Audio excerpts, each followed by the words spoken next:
deep ending, deepening. Our Japa. Now, a good question would be, how many of you are chanting Japa? How many of you are chanting Japa? How many are not chanting Japa? How many don't know what Japa is? I can't see exactly.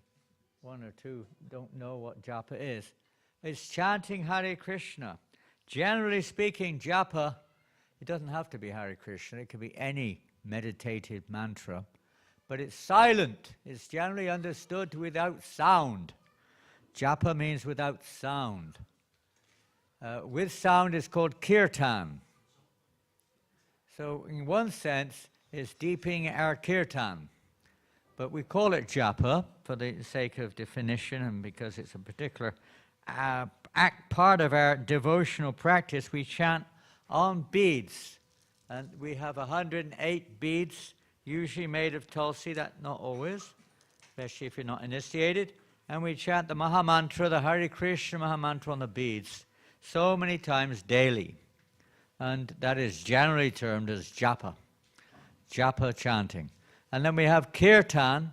Kirtan is when we verbal, but in one sense our japa is also kirtan, but it particularly means vocative, vocal, sound, vibration of whatever prayer or bhajan which we're singing. These terms are interchangeable more or less, but at least is vocal. Well, different types of japping. It's in the mind, manisaka chanting in the mind is usually known as japa. And then that which is verbal, loud, is usually called kirtan. When we come together as a group, we usually call it sankirtan. It's a group chanting. So there's not really any difference, but it's just one is alone and one is with a group.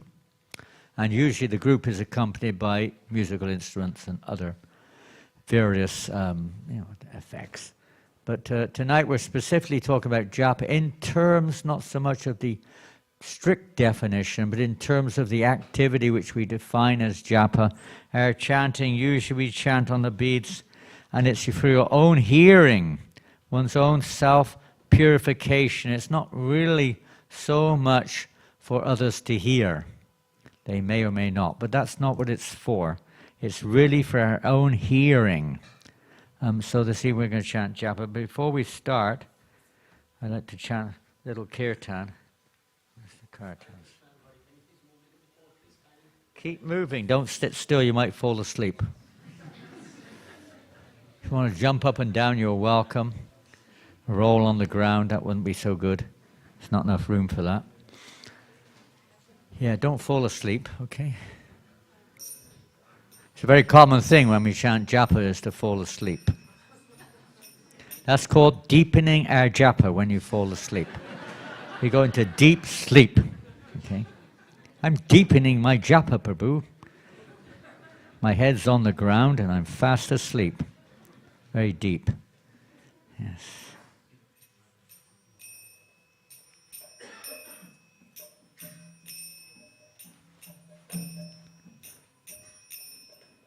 Namo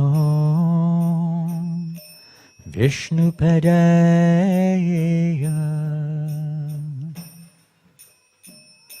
Krishna Prastaya Bhutale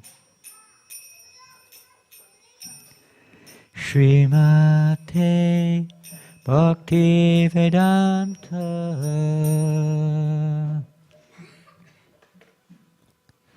Swami Niti Namine Om Vishnupadaya Krishna Staya Bhutale Śrīmate Bhakti Vedanta Miniti Namine Namaste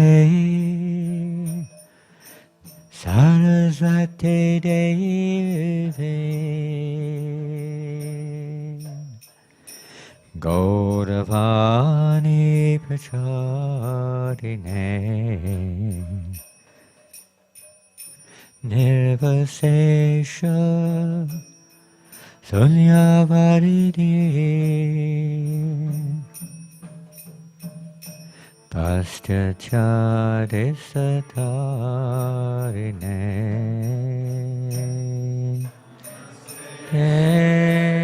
Saraswati Deve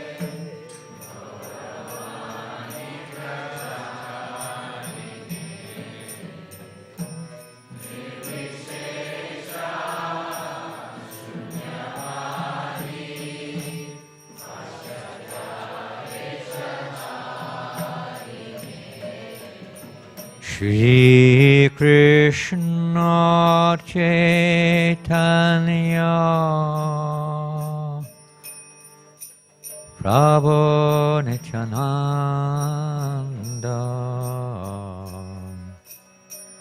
Shri Advaita Gadadhar Shrivasadi Gaura Bhakta Virinda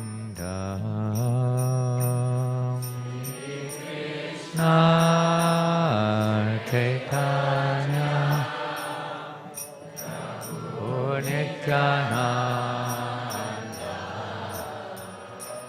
Shri Advaita Gadadhar Shrivasadi Gaura Bhakta Virinda. Hare Krishna Hare Krishna, Krishna Krishna, Hare Hare, Hare Rama, Hare Rama, Rama Rama, Hare Hare.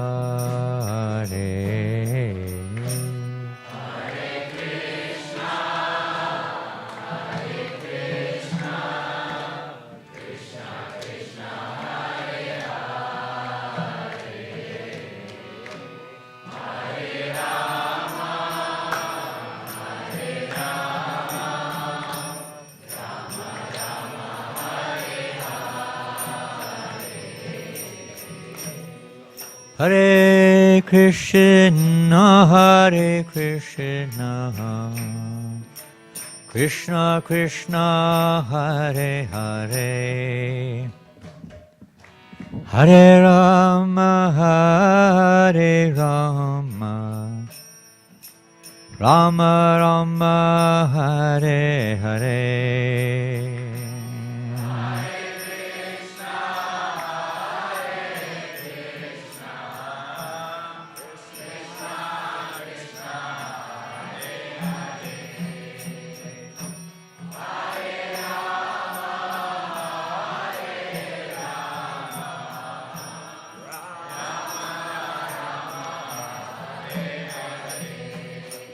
Hare Krishna, Hare Krishna, Krishna Krishna, Hare Hare, Hare Rama, Hare Rama, Rama Rama, Hare Hare. Hare Krishna, Hare Krishna, Krishna Krishna, Hare Hare, Hare Rama, Hare Rama,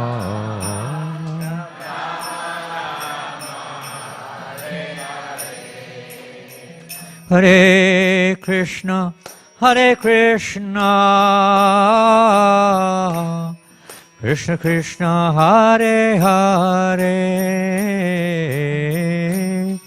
Hare Rama, Hare Rama, Rama Rama, Hare Hare.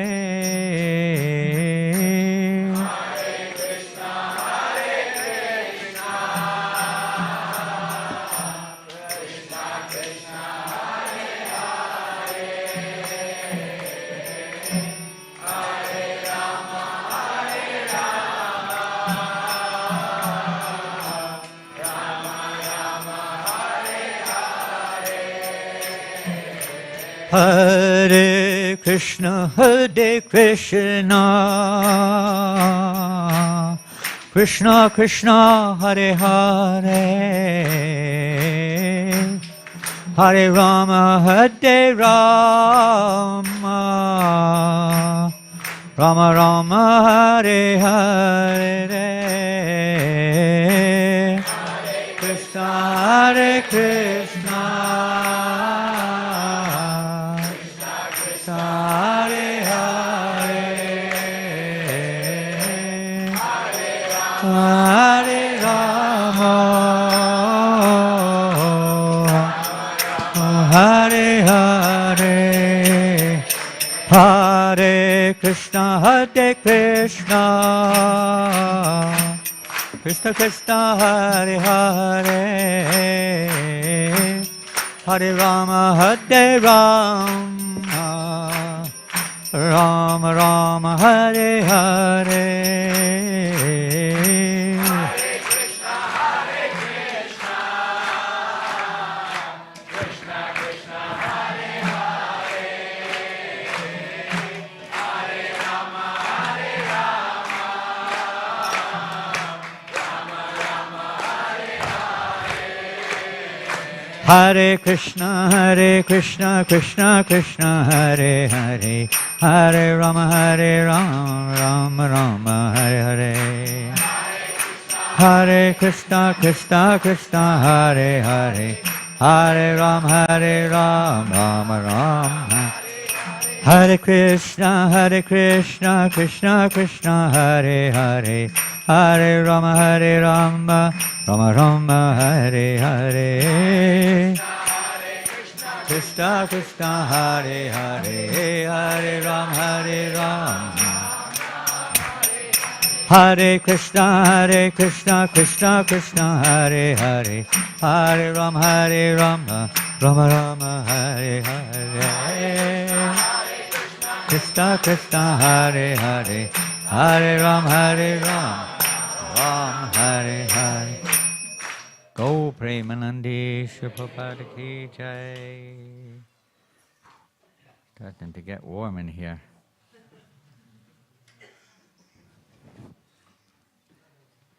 This happens when there's a sangha, many devotees to get together, so we can get fired up.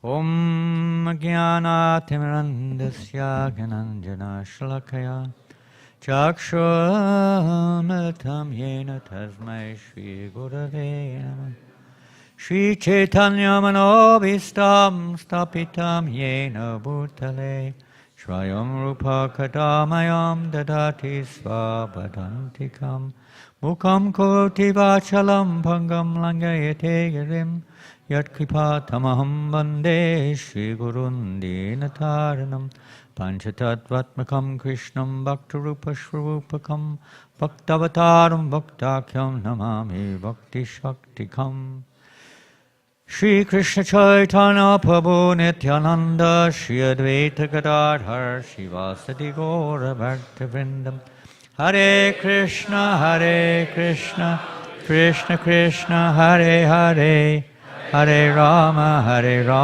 Rama Rama, Hare. Hare Krishna. So it was a long time we haven't spoken much about japas per se. Usually we talk more about kirtan.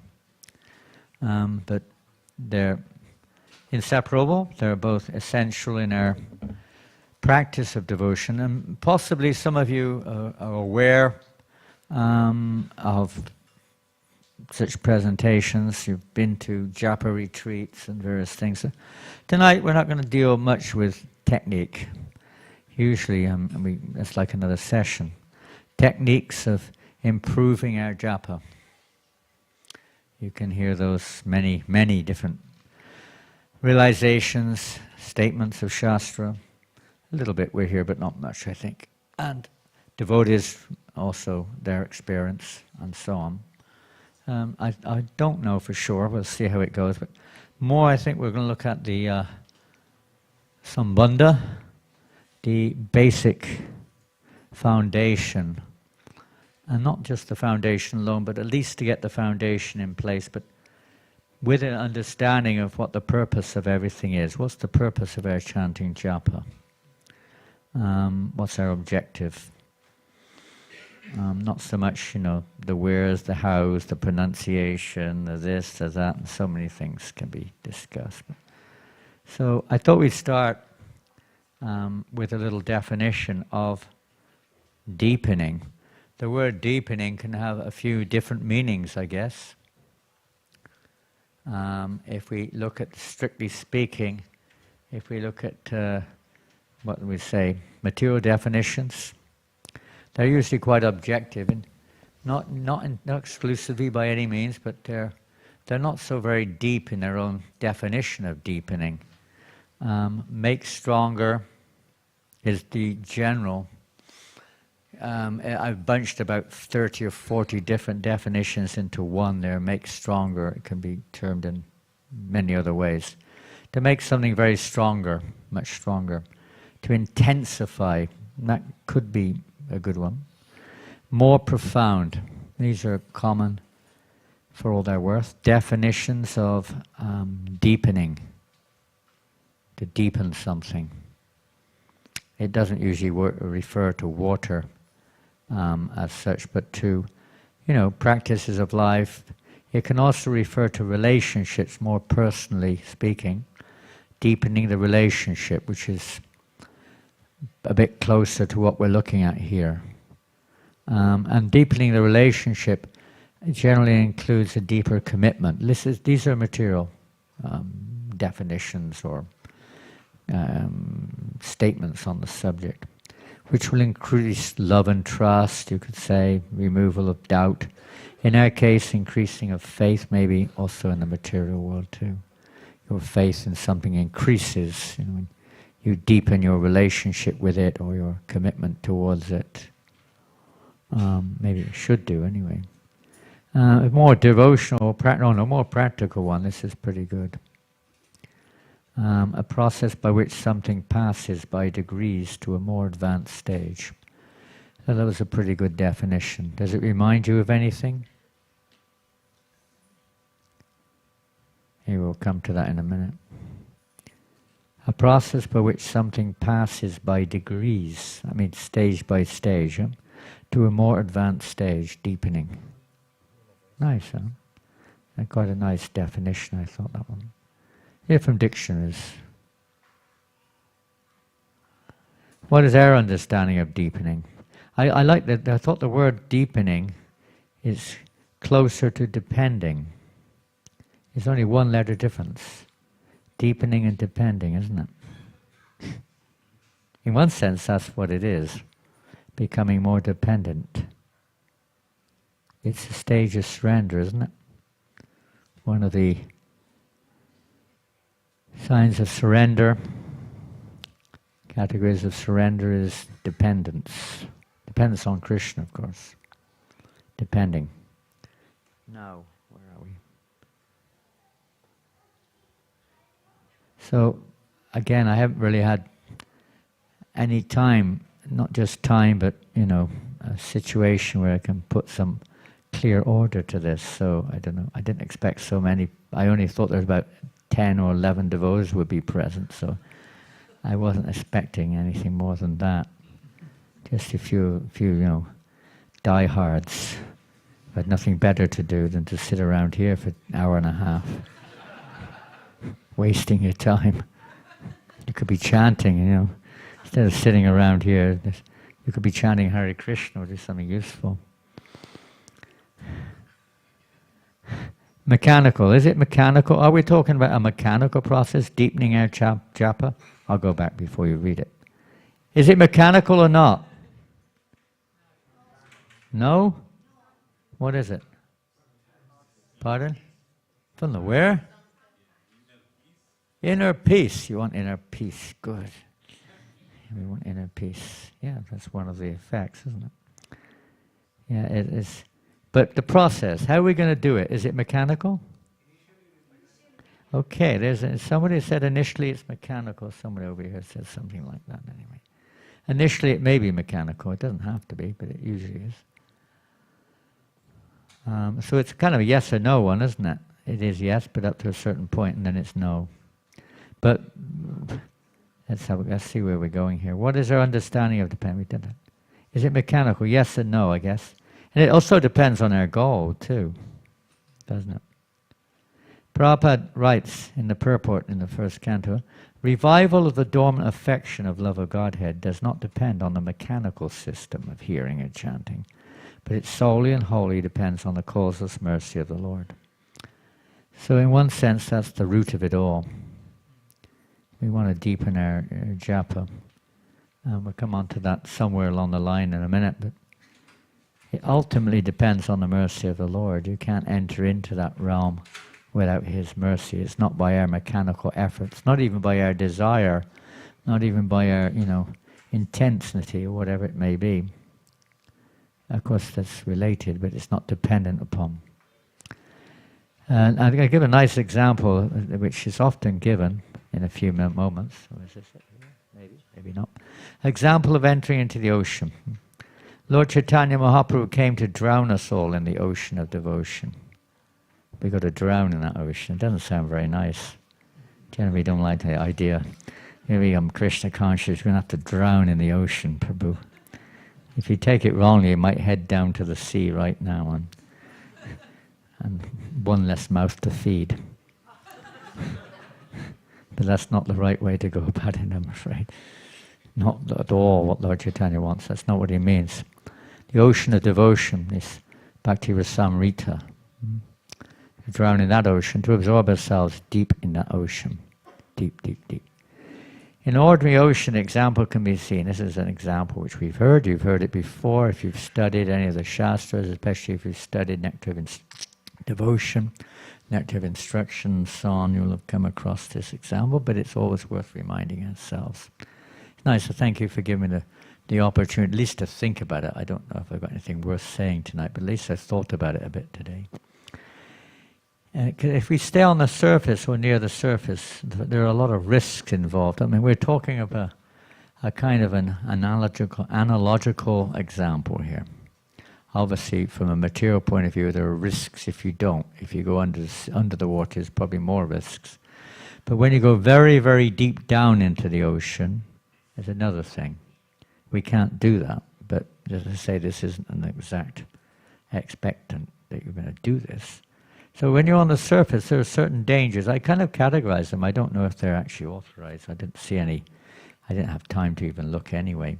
But if you're on the surface of the water, there may be some fishermen around. They're looking out to catch you. And it's like, easily to deviate you from your spiritual path. We could say the mind is a little like that sort of, isn't it? I don't know, mind or whatever.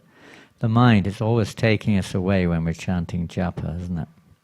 Carrying us away, maybe into horrible places sometimes. And then we may not even be caught in the net, but we might get entangled in the wires or something like that. And I liken that to niyamagraha. We often get stuck on a certain level.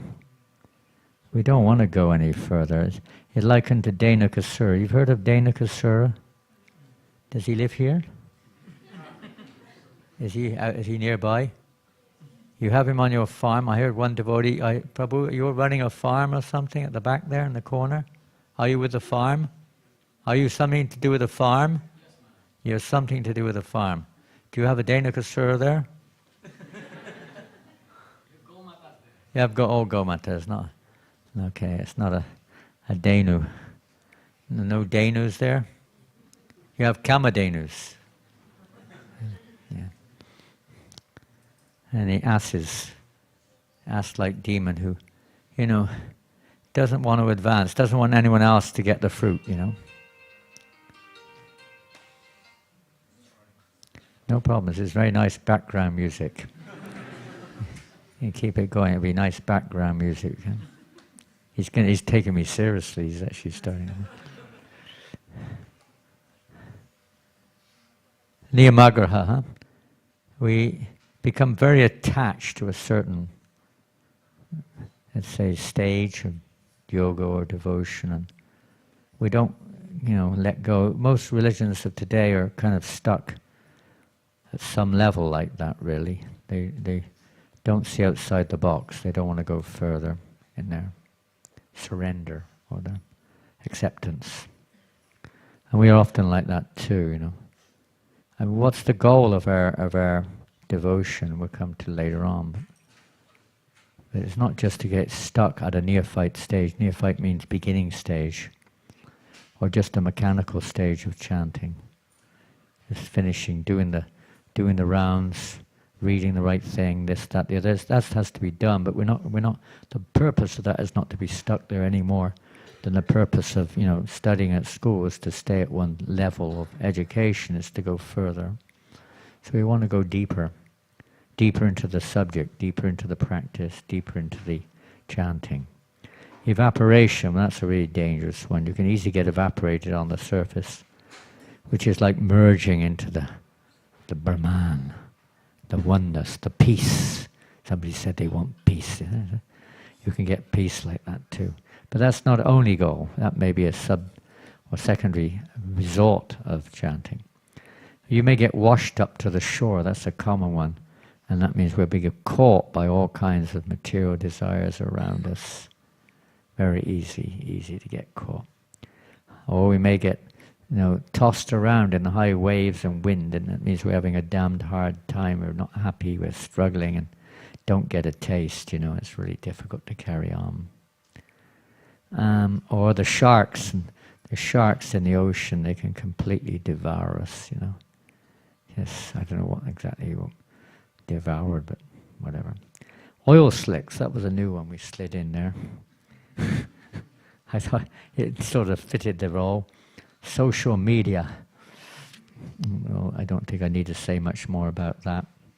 You're probably familiar with what that means. It's very easy to get captivated by what we read. There are numerous other things, we hear. Well, one of the biggest things, of course, which I have to add to that, but it's kind of it's in there, but it's not. Maybe sharks, actually, would be a good one for that. Hearing criticisms and hearing negativity is between the two, social media and being devoured.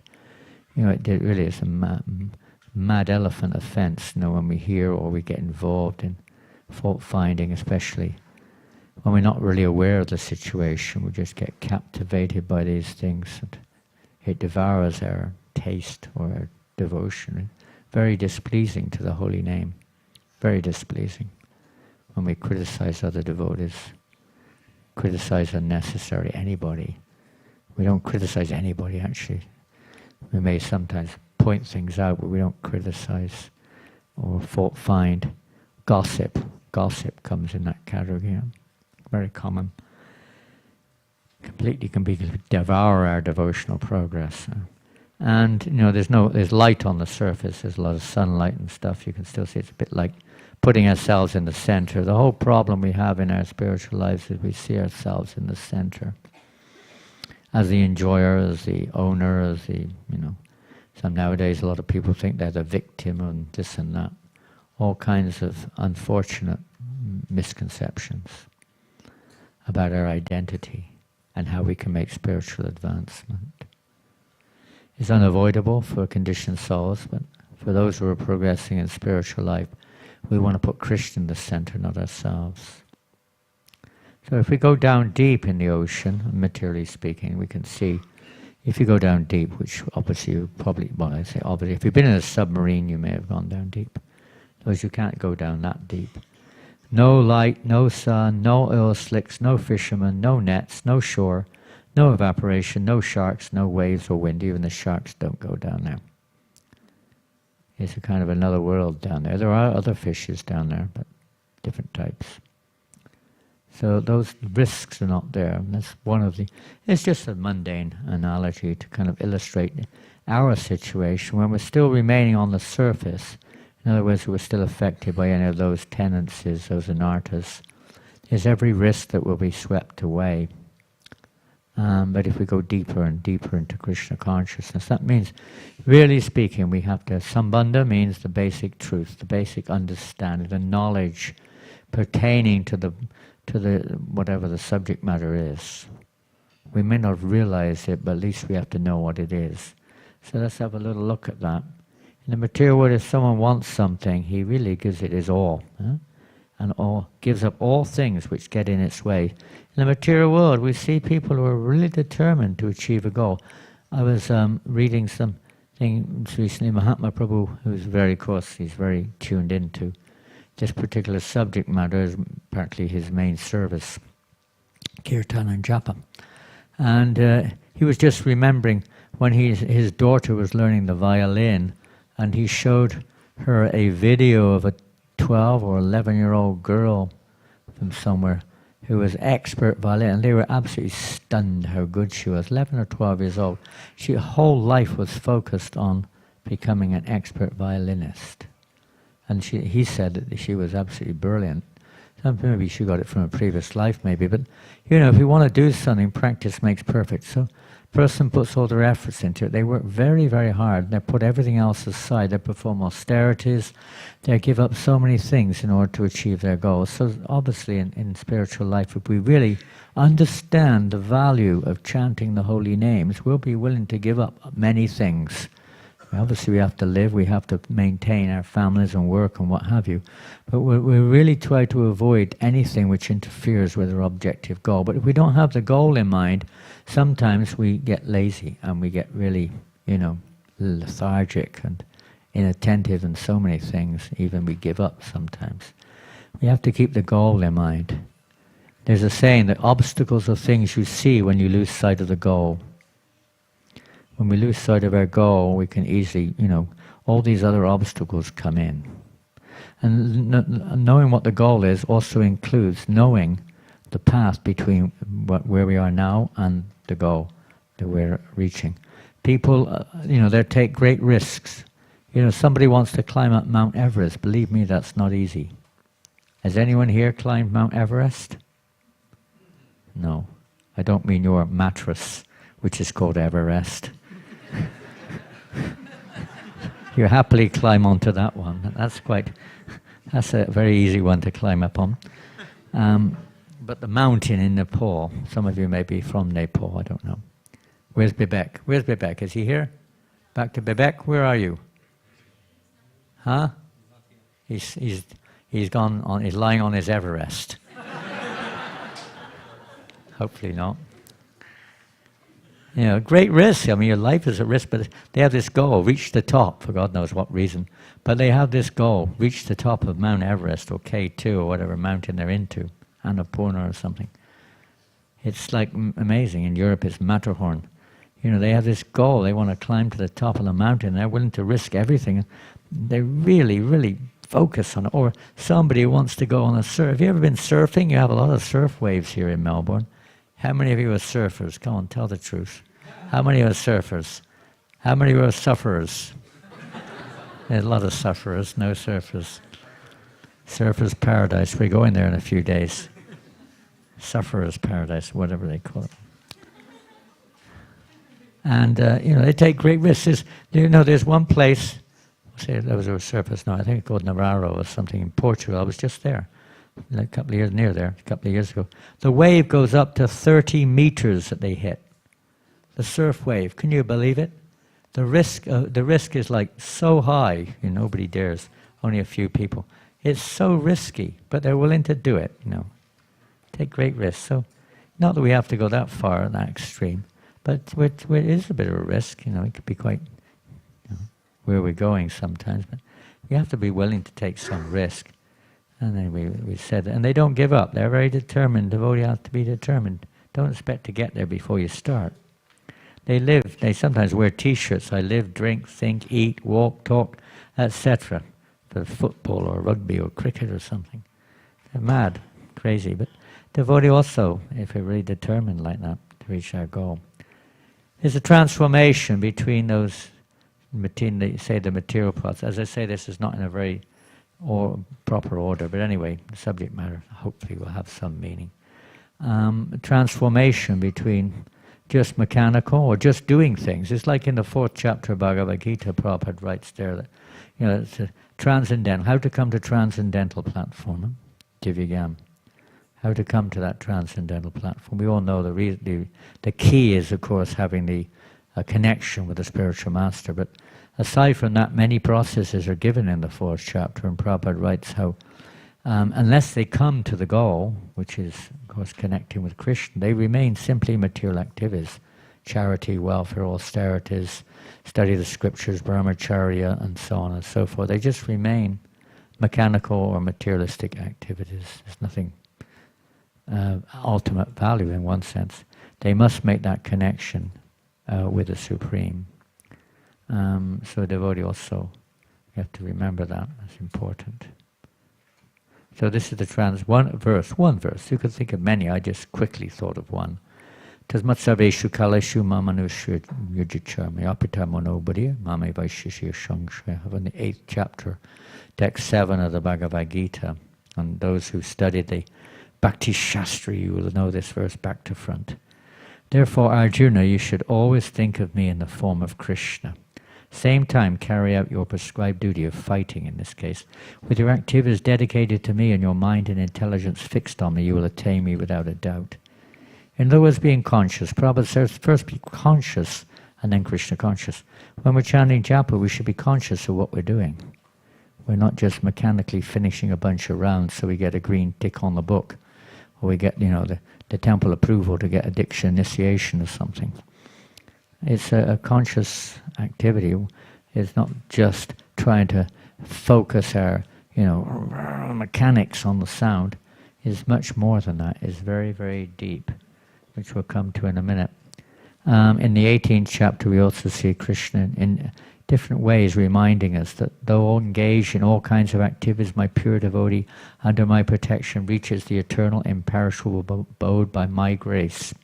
In all activities, just depend upon me and work always under my protection. In such devotional service, be fully conscious of me. The whole point is to become conscious of Krishna, isn't it? If you become conscious of me, you will pass over the obstacles of conditioned life by my grace. If, however, you do not work in such consciousness but act through false ego, not hearing me, you'll be lost. We can easily get lost on the path, very easily. So it's a good idea to know what our goal is. What is our goal? Somebody mentioned peace, somebody mentioned something else. We'll come to it. Well, our goal is not. We see the tatastha lakshanas of devotional service or secondary things are what it's not, and then let's look at what it is. So these are some nots. It's not for liberation, is it? Is that our goal, to get liberated? Maybe. Many people's goal. These are, other people may have this as a goal, even for chanting. Maybe you do. Not to feel good. And not that we shouldn't feel good, but that's not the goal of chanting, just so I feel good. Hopefully you will feel good, but it's not the goal of it. Because you'll give up if you don't feel good. Is the goal to go to heaven? Is it to go to heaven? What do you think? To go to heaven? To go to Melbourne? Melbourne? Melbourne or Hellbourne? Which is it? Melbourne's like heaven. It's supposed to be one of the nicest cities in the world to live in, I was told. Melbourne, no, it's not. Not to become free from karma. Many people may have that as their idea. There may be many more too. Not to be seen as a good devotee. We like to be seen as a good guy or a good girl. It's a natural thing. It kind of comes up in pratishta. A bit of pratishta there sometimes. Not to do things, not just to do things in this world, to achieve things, I could say, rather than do. To achieve material success, or, to pass your exam, get a good job, this, that, a nice house, all that stuff. That's not the goal. Or even to build temples and all the other trimmings that we have in an institutional organization. That's not the goal. And these are all maybe useful in working towards the goal or facilitating others to take up the practice towards the goal, but that's not the goal. Not to have a nice family and wealth and everything else in this world, that's for sure. Not to say you shouldn't have that, by the way, but that's not the goal. We try to make all of this Krishna conscious, but the goal is not that. Whatever is favorable. The 6 items of surrender include that which is not just depending on Krishna, but that which is favorable, avoiding that which is unfavorable. So what is our goal? It's to become God. Many people think that's the goal. Isn't it? I'm chanting Hare Krishna so I can merge into God. I have this nice little, in the little room I'm staying, not a big room, I'm given a big room to stay in. There's one candle there, and it says on there, "The light that shines in me shines in you. I am you and you are me. We are all one." That's what it says in the room. I don't know who's put that there. Somebody put it there. Something like that it says. But that's not the idea that we're all one. We're all individuals. And when we chant japa deeper and deeper, we'll realize our individual nature, of course. Our goal, as followers of Lord Chaitanya, is not even to enter into Vaikuntha or the spiritual sky. Some may have that as their goal. That's great. But that's not Lord Chaitanya's teaching. Not even to enter into Ayodhya, the abode of Lord Ramchandra, nor even to worship the Lord in Aishvarya Bhav, or reverential worship, or devotion mixed with reverence. None of those things. Our goal is Krishna Prema, love of God. That's our real goal, isn't it? That's our real goal. This is the mission of Lord Chaitanya. And we could find numerous verses and quotes on that, but just didn't have any time. That's the goal of our chanting, is to awaken love of Krishna Prema. Krishna Prema. In Bhagavad Gita, Krishna gives goal. Paribhasya Sutra of the Gita, isn't it? The main verse of Bhagavad Gita. Those who've studied will know this verse. It is said to be the essential verse of the Bhagavad Gita, which summarizes the purpose of the whole text.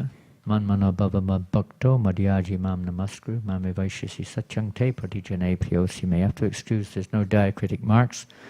For some reason my PowerPoint is not accepting Balaram font, so I've had to just put it in normal font. Always think of me, become my devotee, worship me and offer your homage unto me. This is the goal, becoming a devotee. It's very simple.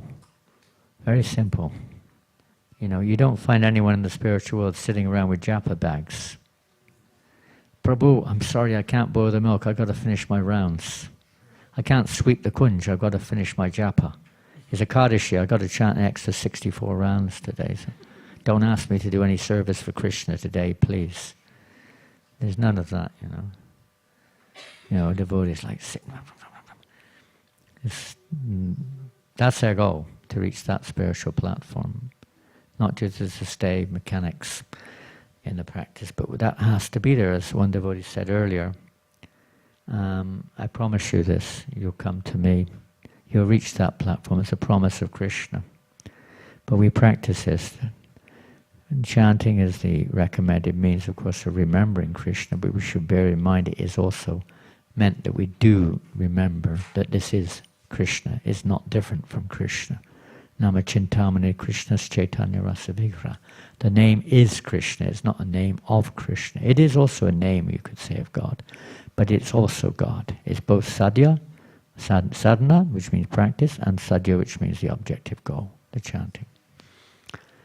So when deepening our japa, we need to be at least aware of the goal. Now in any journey or endeavor, there has to be a plan or program to achieve it. I've just put this down because I'm pretty tired, just to keep me, so that I don't completely forget what I'm talking about. There will be goals, and even when we have say we want to go somewhere, I was looking at the day outings in the place I was staying. I can't remember the names of these places, but different places on the coast. And there are different places between here and there, on the route. So on the way to our ultimate goal, there will be also other stages. There will be many different, let's say, symptoms, different factors on the way, just like in school, different levels, different exams, different degrees of education are there. But the plan has to be there nonetheless. Some plan is there, even if we can't see it. We may only be on a certain level. We should be at least aware of the objective goal behind it. We're not just mindless, blind followers, dogmatic. We should be aware of where what we're trying to achieve.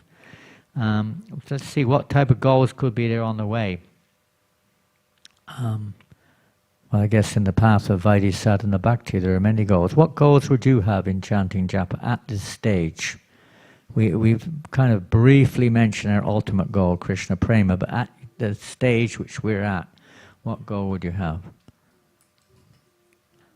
What goal would you have? Chant in Brahma Muhurta. Pardon? Chant early in the morning. Okay, there we go. In the Brahma Muhurta, chanting early in the morning. To try to chant japa early in the morning, this is highly recommended. It's a good goal. It's not an ultimate goal, but you feel if you do that, it helps you to work towards the ultimate goal, isn't it? Anything else? Chant with devotees. Pardon? Chant with devotees. Chant with devotees. That's very highly recommended. Although sometimes that, again, we have to see what that results in. If everyone's sat there on the telephone, or on their mobile phones, they're all asleep. They're all chanting glug glug glug glug glug glug glug glug glug glug glug glug glug glug glug glug glug glug, whatever it is. It's not so advantageous, you know.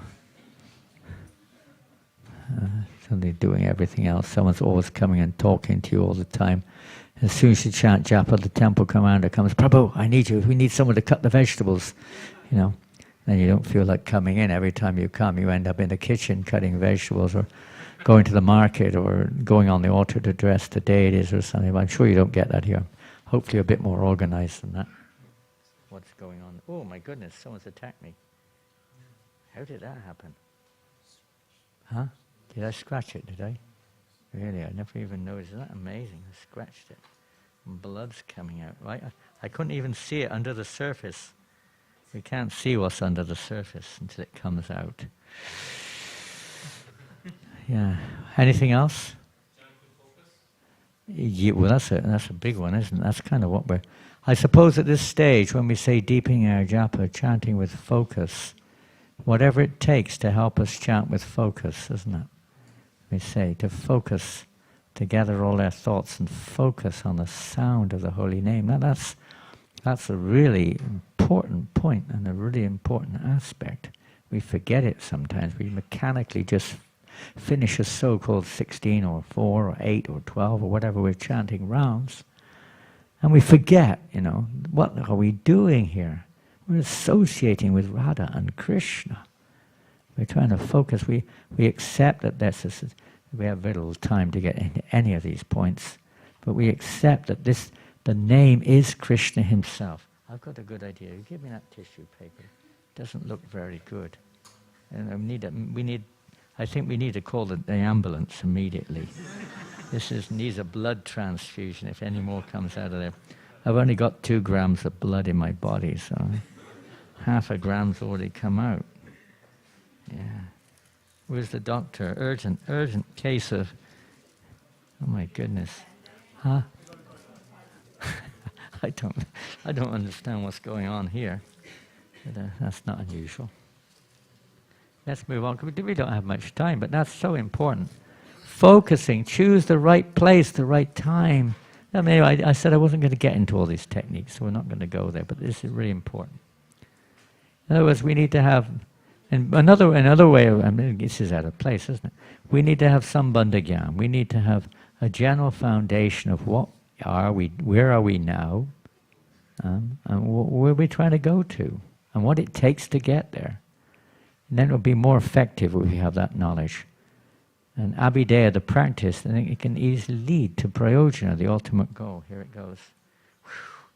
I'm saved. You've saved my life. What would I do without you? Thank you. Knowing goal is one thing. You know, if you're going on a journey, say you're working, I don't know if you have the AA here. Do you call it AA, RAC? I don't know. Road. These people who help you if you have a breakdown on the road. Something like that. Now you have Google Maps and all these type of things. But in the old days, we only had map books, AA map book. And if you got lost, you phone up the AA. The first, you know, what they excuse me, I'm lost. I want to go to Albert Park. I want to go to the Hare Krishna temple. Can you help me there? What will he say on the other end of the line? Yeah, the first thing he'll say, where are you? You can't really, you know, give you directions unless you know where you are. So many of these techniques which we're coming up with really depends where we're at. That's another reason why getting into techniques is sometimes a little personal, although you can hear them and they're always good. But, you know, you've got to know where we're at before we can really know what we need to do to get to the next stage. We have to go through the stages, as we heard from the definition, that definition in the dictionary earlier on, step-by-step type of definition. We can't jump over to the top. We know that's our goal. like going up Mount Everest. You can't just jump to the top unless you're Hanuman. You've got to go step by step up the mountain, you know. It's quite an ordeal. So we have to do that. And we have to know where we're at, more or less, in our devotional service, and then what is favorable to move to the next stage of devotional service, and know how to get there, how to get to the next stage. Interesting, just something that came to my mind today, I don't know how it came up, but you know, if you're in the car park, you know, all you know is the car park, so you know, all you know is to get around the car park or to get out the car park. You can't on your own know what to do once you're out the car park. So a very essential thing is we have to hear. We can only give directions how to get out the car park. We're like still on the ground level, practically speaking. So we have to hear from those who are on those higher platforms how to maneuver, how to go there. Requirements aside from the details, okay.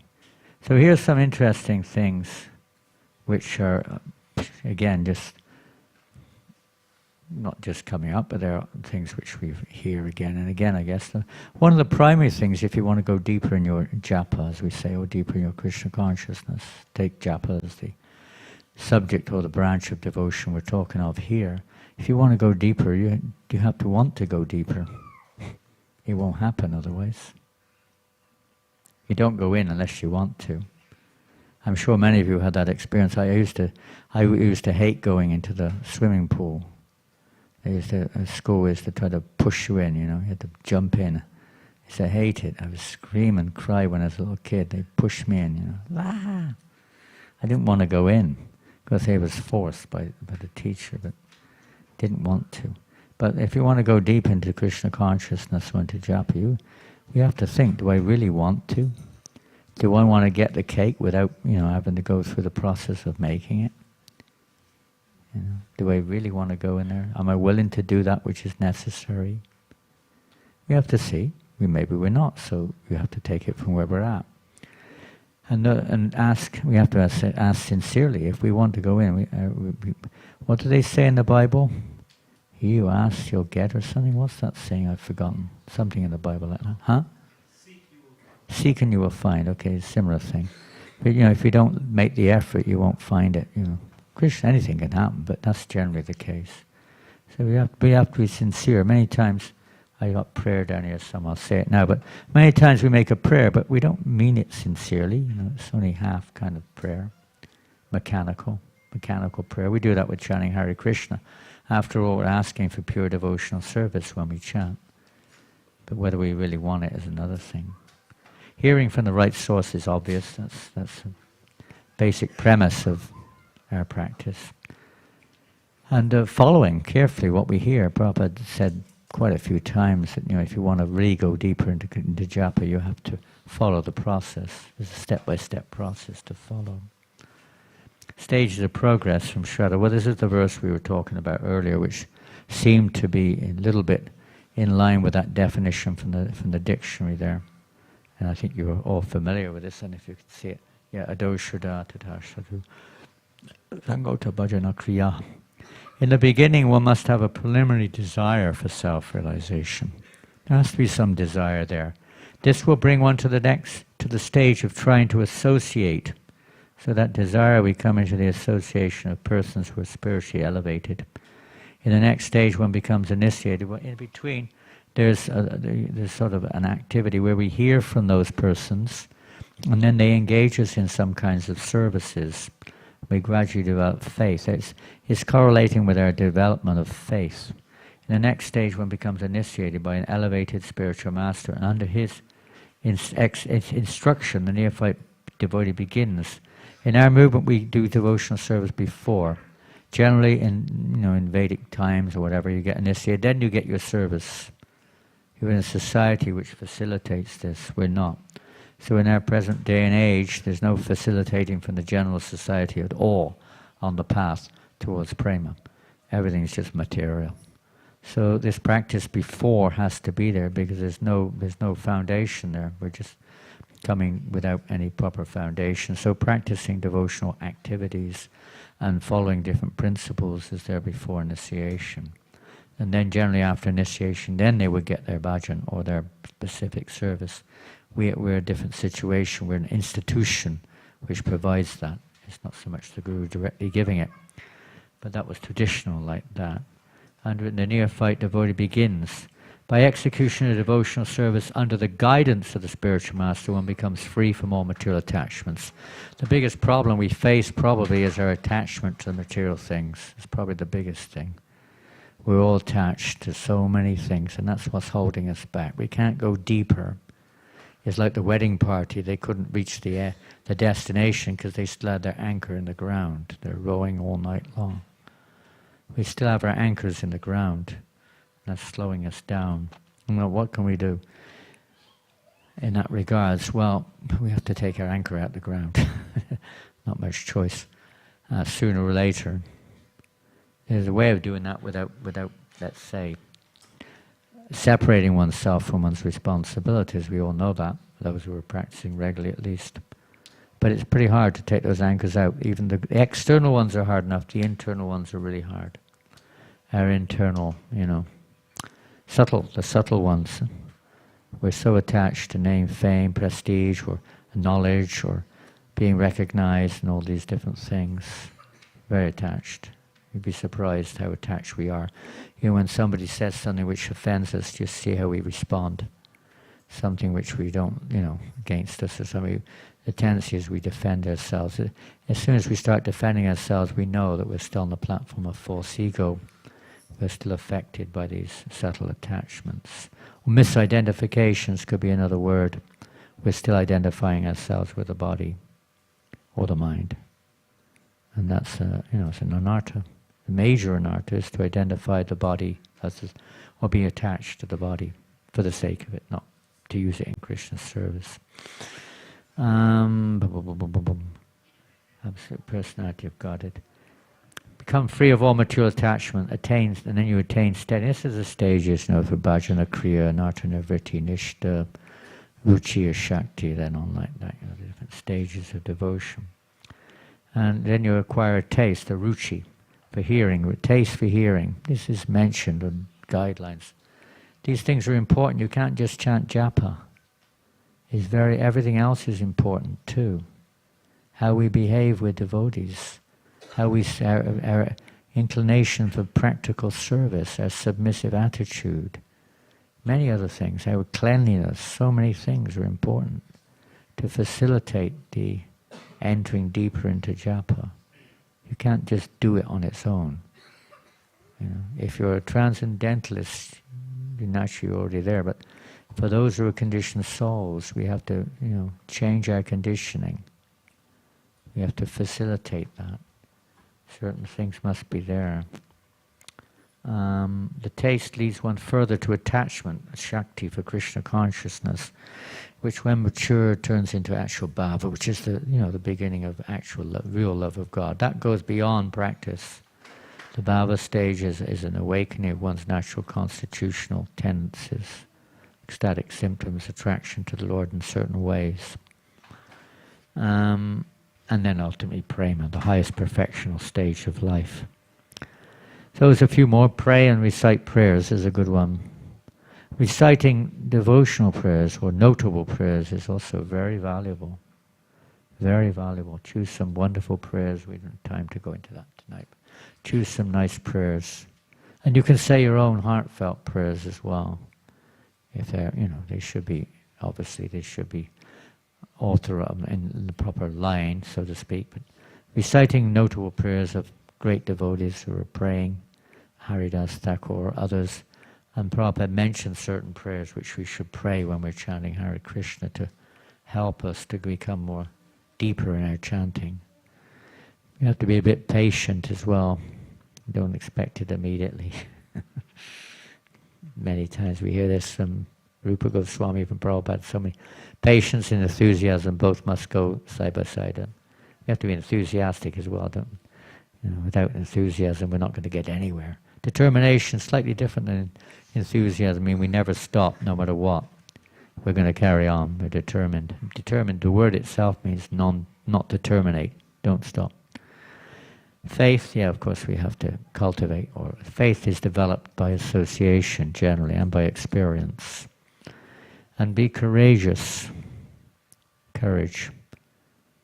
An interesting word, courage. It comes from, we had a nice discussion the other day with Bhagavatam Prabhu and his Sarvamagana, other devotees, talking about this word a little bit. And encourage, the word encourage, to give courage to others.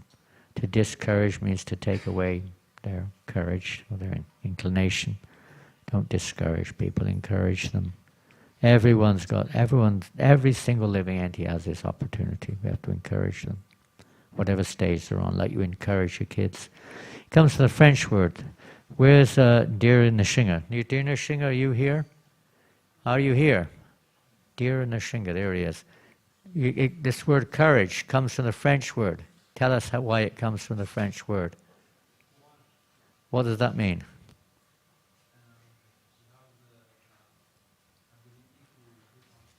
What did he say? Can't. Huh? What did he say? Well, that may be one thing, but it's much, much, much, much deeper than that. So who said that? The heart. You got it. You speak French too. No, see, you don't. Spaniel. Say bien. Say same word. Same word in Spanish? No, but he knows. It comes from the heart. Courage is from the heart. It's not some mental exercise. It's not some imposition. It's not some mechanical behavior pattern. It's right from the heart. As somebody said earlier on, we chant from the heart, not from this, not just lip deep. Many times in Kirtan there was, chant from the heart. I often wonder what they mean by that. But I put the microphone down here when they say it. It didn't work. Nothing came out. Probably just as well nothing came out. We all know what it means. I mean, with feeling, with deep feeling. We'll go deeper. It's a relationship. When you have a relationship, chanting Japa is a relationship. It's not just a mechanical exercise we do every day or don't do. But it's like if you're with somebody, say you want to develop a relationship, and you say, I love you with all my brain. You don't say that, do you? I love you with all my brain. What will you say in return? Take your brain and get out of here. Huh? Keep your brain to yourself, mate. You say, I love you with all my heart, isn't it? It's supposed to be very deep, isn't it? Something very deep will never get disturbed, like we heard earlier on. It's not going to get disturbed by the wind, the rain, the fishermen, the fish, the sharks, the shore, the this, the that, the oil slicks. It doesn't get disturbed by those things. We're going to do this beyond all that stuff. We want to go deep down there. They're not going to disturb by anything. This is their life and soul. So courageous. And of course, it all depends on good fortune, which is, in one sense, is the good opportunity for good association and Krishna's mercy, ultimately. This is a personal interaction with the Lord and His consort every morning, or every afternoon, every evening, every night, whenever you chant. Choose the right time. You can chant anywhere. There are no hard and fast rules. But when we're talking of Japa, it's a little different than just chanting. It's really when we should really, excuse me, after about 1 hour the leg starts to seize up and we have to put it at a length. I'm not, please don't take offense if my leg is pointing towards you. It's not purposeful, it's just, and it has to be like that. So, it's a real personal thing. When you're with somebody you really want to develop a relationship with, you generally want to be very attentive to that person. If you want to develop, don't just sit there and just, do other things. You really you want to hear them, you want to be focused there on them. So it's becoming personal with the holy names. Is there a little time, a little private time with Radha and Krishna. And of course the never ending, we hear this, chant without offense, isn't it? That's like one of the keys, transformative keys between whatever we're doing now, whatever it may be, Namaparad or Namabas, whatever it is, but whatever it is, we want to try to chant without offense. And one of the keys there is well, we've already heard, the mercy of the Lord is the ultimate key, but from our side we try to chant with attention as much as we can. We try to hear the sound of the holy name, hear the name, pronounce the name. Oh, oh, oh, oh, the low battery is coming on board. Maybe there's still some left. Pronounce the name as much as we can. Put priority on the name. It's the best investment. We put so much investing our time and money in this material world, all to no avail. Everything's lost. We invest so much in this body and mind that a little bit of investment in holy name can save us, is the most valuable investment that exists. Most important, Prabhupada says, of all instructions of the spiritual master, the instruction to chant 16 rounds is most essential. Very important. And chanting, of course, is our life and soul. By regularly chanting a fixed number of holy names with special care and attention, he gradually progresses towards anurag, this spontaneous attraction for the Lord's holy name, gradually. So this regulation, Krishna himself gives us guidelines in Bhagavad Gita. Detachment and regulation are very important there. Chant his prescribed number of rounds on a Tulsi Mala and gradually increase his chanting with time. Prabhupada many times say, chant more, chant more. In Nairobi one time, he was asked this question about how can we chant with quality. You could use the word quality or deepening our chanting like that. How could we chant? Prabhupada said, you'll come to that when you come to it. You'll come to it when you come to it. He said chanting with quality means with love. Maybe mechanically we say, oh, you pronounce it very well, we're chanting more, we're doing, we're trying to concentrate. All these things do not necessitate with love. We're doing it with that intention, with that faith, that by doing this is kind of our present stage of, you could say, showing our love, but it's not with that kind of love. That love is absolute. That love is no question of anything interfering with that love. It's unconditional. So we're working towards that. He should chant his prescribed number, we read. Before he reaches the stage of anurag, he must be extremely cautious about his chanting. So if you want to come to anurag, or spontaneous attraction for the name, we have to be very careful. What can you say? If you're driving a car, any of you here have a car? Anybody has a car? Some of you got cars, you're very lucky. You don't have a horse? No more horses? I remember when I was in Melbourne one time, was the old, years, a decade ago. He said he had a horse when he was a kid. He used to come to the city in a horse, still in the same house.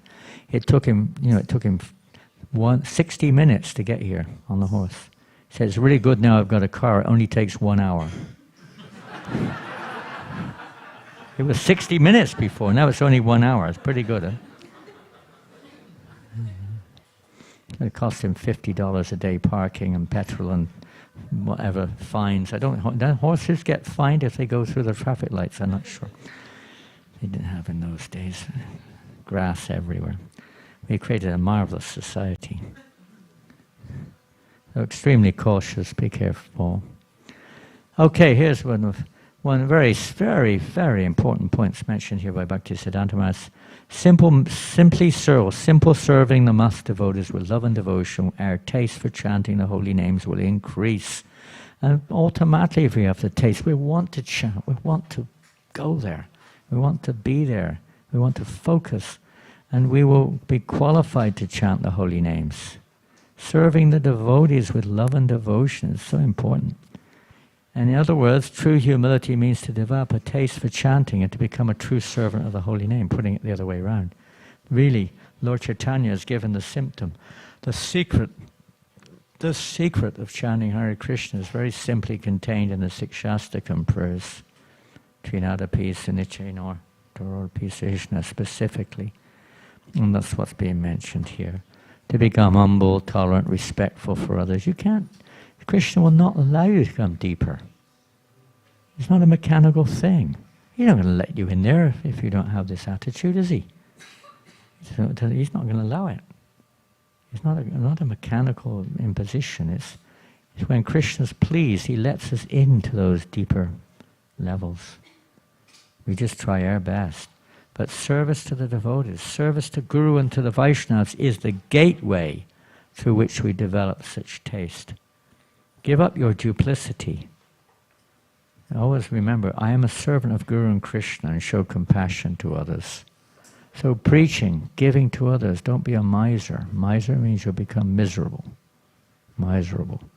We have to give this to others. Share this message. He continued, we should also remember that we cannot possibly learn to chant if we do not offer sincere and loving service to our spiritual master, who is an Acharya of the holy name. Many times devotees just think they can chant, but if the spiritual master says, fine, but otherwise, no. If we request to do many services, then that's what Krishna wants, is what Krishna wants. Devotional service means pleasing Krishna, not myself. When by serving Guru and Krishna the heart becomes purified, the Lord's pure name will appear in the heart. It doesn't appear otherwise. It's not like, if I chant 64 rounds, the pure name will come. If I sit focused, the pure name will come. If I go morning, I'm going to get up at 2 o'clock and chant for 6 hours. The name, the God will, Krishna will appear. The name, the pure name will come. It doesn't work like that. Maybe that's a way of evoking the pure name, but it's not. Krishna is independent, fully independent. He can choose as he likes. He bestows his mercy on who he chooses, not on who we choose. Otherwise, we will continue to commit offenses against the name. Only by serving the pure devotees can this, let's say, by their association, we actually learn, it may not be the right word, but we can cultivate the pure chanting of the holy name by serving them, assisting them. In order to overcome namabhas, impure chanting, and get the pure name, the jiva must serve the bona fide guru with great attention. By doing this, the anarthas will disappear, and the pure name endowed with all spiritual potency will dance on the devotee's tongue. It's not that, I've got the name, I'm going to make the name do this and that. He's not a puppet. Krishna is not a puppet. We can make dance like this. He is to those who are in pure love, but not to us at this stage. But he will choose to dance. He will choose to dance when we're clean, when our heart is cleansed. At that time, he will never give up the stream of sweet nectar emanating from the holy name. The jiva will chant constantly, mad with the sweetness of the name. In joy, the name will dance, the jiva will dance, and the treasure of love of God will dance. Everyone will dance. Oh, you'll be dancing with your japa, jumping up and down, dancing with japa bhanga. I've seen devotees dancing while chanting japa. That's not usually what we do. We usually sit down, try to really hear. To hear the sound. Hear the sound. Prabhupada said, what question one day, what would Prabhupada have so much difficulty with my mind when I chant japa? Prabhupada said, what is the question of the mind? Interesting. He said, you just hear and chant. Full stop. Interesting, huh? Putting the mind like as a separate factor. You, the soul, and the holy name. In joy, the name will dance, we read. The whole universe will dance and Maya will flee. Jai. Jai.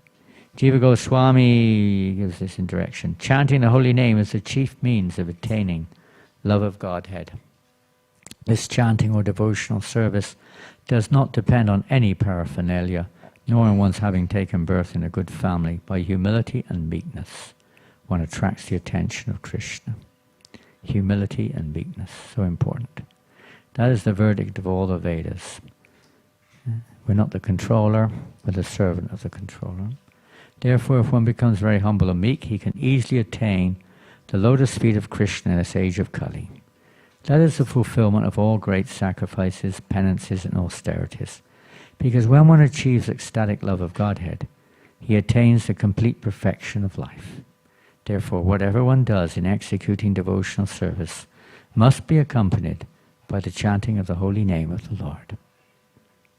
Whatever one does in executing devotional service must be accompanied by the chanting of the holy name of the Lord. And this is a sign of, as I say, of another sign of working towards the pure chanting, is that we don't just chant our mechanical 16 rounds, but we chant as much as possible whatever else we're doing too. It's a sign that we have a little faith, or at least a little desire, that, conviction that by chanting the holy name of the Lord, everything will come. It's Krishna himself. And by chanting the name of Krishna, whatever other thoughts we may have, whatever the desires we may have, will automatically be provided for. We don't have to make any separate endeavor. This is the final one. We finished on time. It's pretty good. The advent of Sri Chaitanya Mahaprabhu is like an expanding ocean of nectar. One who does not collect the valuable jewels within that ocean is certainly the poorest of the poor. What are the valuable jewels in that ocean? Let's have a... What valuable jewels will you find in that great ocean, that expanding ocean of nectar, that Bhakti Rasamrita Sindhu? What jewels will we find there in deepening our japa? What's deep down there in our hearts? What will we find? Oh, we hope to. That's the peak of this, the topmost of the emperor of all the jewels. What else will we find? Anything? Dirty things at the moment, maybe. All kinds of dirt, because our heart's like a little pond. We have to enter into the great ocean of devotion of Mahaprabhu's Sankirtan. I mean, you know for yourself when you're chanting, when your kirtan is there, when there's nice kirtan, when you go on Harinam Sankirtan in public, when you distribute books, when you distribute prasadam, when you serve others, when you serve the devotees, when you serve the deities, you're naturally more inspired to chant japa more attentively. Another important point is studying Shastra. This is not mentioned here, but time didn't allow to put anything else in. But the importance of studying the Shastras is very important in cultivating or developing our deepening or understanding of the holy name or japa. What else may we find in our, as we go deeper in the hearts? You will find, one thing we will find, and as we go, not at the end, but as we go, you will find all kinds of objections. When Hanuman was crossing to Lanka, there were some objections on the way when he went to the Gandhamadana mountain to get that herbs for Lakshman. There were objections, there were many challenges on the way. That we will find there will be some challenges on the way. There will be all kinds of tests on the way. You'll find them. They're not reasons to be, they're actually there. You expect that. Don't be so discouraged when that comes. It's an opportunity to take more shelter of the holy name, not to say it doesn't work. That's a sign that it's working. Prabhupada said, when our chanting is effective, there will be opposition. It's a sign when there's opposition from the authorities or public or whatever it is a sign that the chanting is actually becoming effective. It's affecting people. Same thing in our hearts. When we're chanting, sometimes these dirty things come up. They're meant to come up. It's like, you've got constipation, sometimes you have to vomit it out. But we don't eat the vomit. So we don't meditate on those things. They may come up. You have to try not to get captivated by them. That's the secret. But rather we try to turn to Krishna.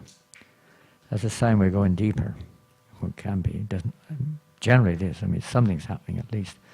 So there'll be some dirty things that will be seen. When they churn the milk ocean, many, many dirty things came out. It wasn't just nectar. Many dirty things came out also. So what else may come up? That's kind of an unending amount of subject matters could come up as we go forward in devotional service. All these various anarthas, we may be faced with so many things. We may start thinking I'm a great devotee or I'm an avatar or something. All kinds of things come up. Prabhupada writes like this. They say, now I'm going to, whatever. You think you don't need to do it anymore. You think you're advanced enough, you don't need to do it anymore. Sometimes that comes up, it doesn't matter whether I chant my rounds or not now. I'm so advanced. I'm beyond Raganuga Bhakti for sure. Nothing can disturb me now. I'm completely safe. Sometimes these type of proud thoughts come into our hearts. Pride comes up. All kinds of things. Pratishta, we want to be honored. And sometimes we're envious of others. Lust comes up. All these things will have to be cleared out. They all have to be, they're straws. If we read in the past time, they're cleansing the Gundicha temple, Gundicha Marjana. a very important description there of cleansing the heart, isn't it? How all these dirty things, well, you can't even see them, but as we clean, then they become vivid, they become visible. And we're not even recognizing them, because we're identifying with them ourselves. When they come up, we can kind of get disturbed. But it's not us, and the mind is not us. What to speak of the different vrittis, the different thoughts that come in there, the different, whatever, anartas that pop their face up, here I am. That's not us. These are tests. We let go of this. It's no more us than the wall over there is us, or the car outside is us. It's not us. We're just seeing it and identifying with it, becoming disturbed. We have to take shelter of Krishna. There is no other way. That's what it's all for. That's the secret of the success, in many ways, is taking shelter of Krishna in the face of all kinds of difficulties or challenges, whatever they may be. Anything else that may come up as we chant? Suppressed trauma. Excuse me? Suppressed trauma. Suppressed trauma, my God, that's a big one. It's very big these days. It's a very big point. It's a fact. All the time this is coming up, this suppressed denial, suppressed trauma. The fear is a huge one. It's a fear, it's related to fear also. The traumas that we've had in the past, whatever they may be, they become, they're not always easy to deal with.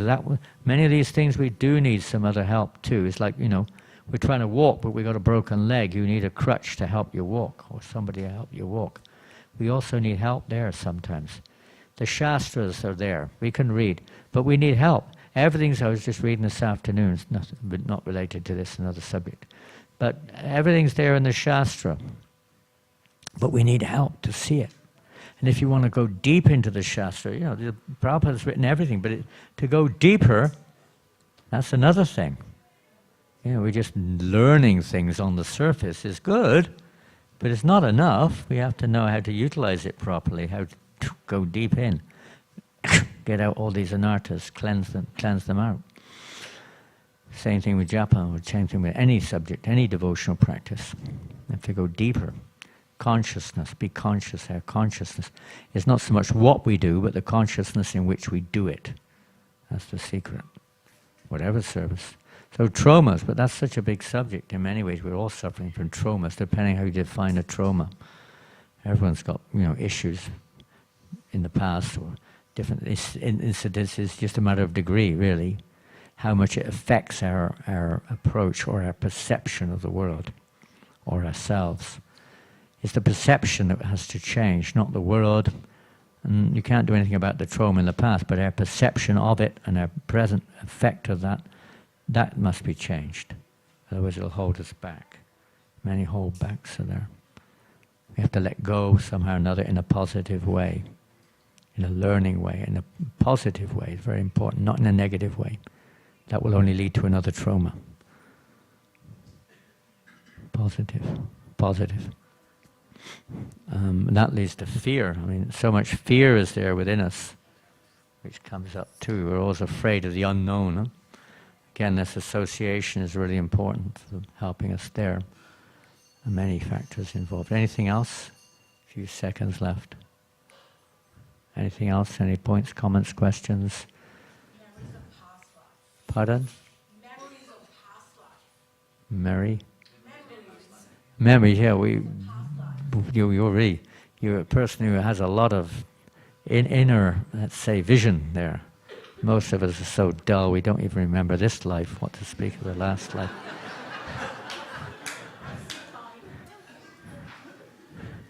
You were very perceptive, I must say. Memories of 5 minutes ago have already faded, what to speak of. Probably thinking, thank God.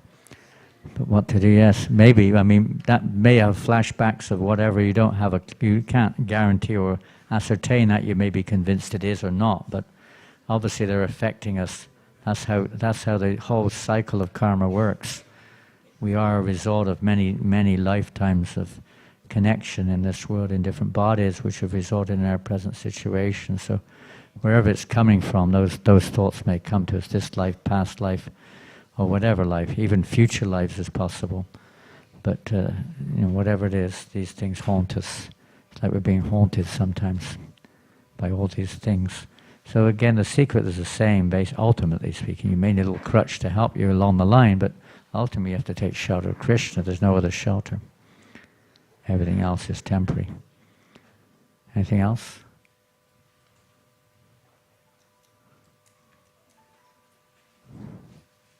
Wasn't a very exciting usually my PowerPoint presentations are full of pictures and all sorts of things. Huh? Where? Oh, there. Okay. Well, right there at Prabhupada's lotus feet, as always. The safest place in the room.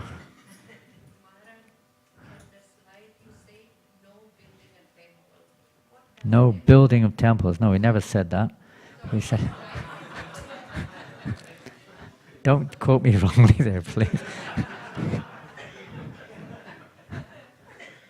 No, it's not the goal of life. The point is, we were mentioning various goals. That may be a temporary goal in order to facilitate your present services, but it's not the ultimate goal.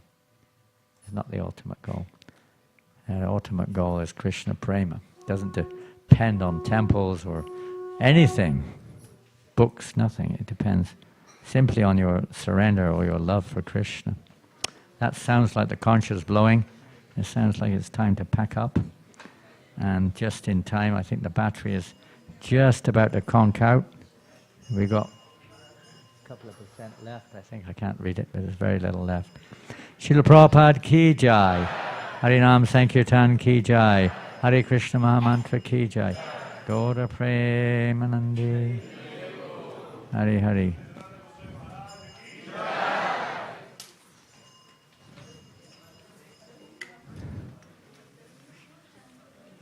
Oh, pray, pray, pray that we can develop the desire to go deeper into japa. Pray for it, even if we don't have it. Pray that we develop the desire to go deeper. Okay? No chanting, no dancing during japa, okay? Do not dance during japa. There's no law against it, but it's better you don't. Might disturb others a little bit, you know. Okay? If you want to dance, you have to go into the beach or the forest or something. They can lock you up there, you know. The police will come and lock you up somewhere. You can chant and dance in the prison. All right?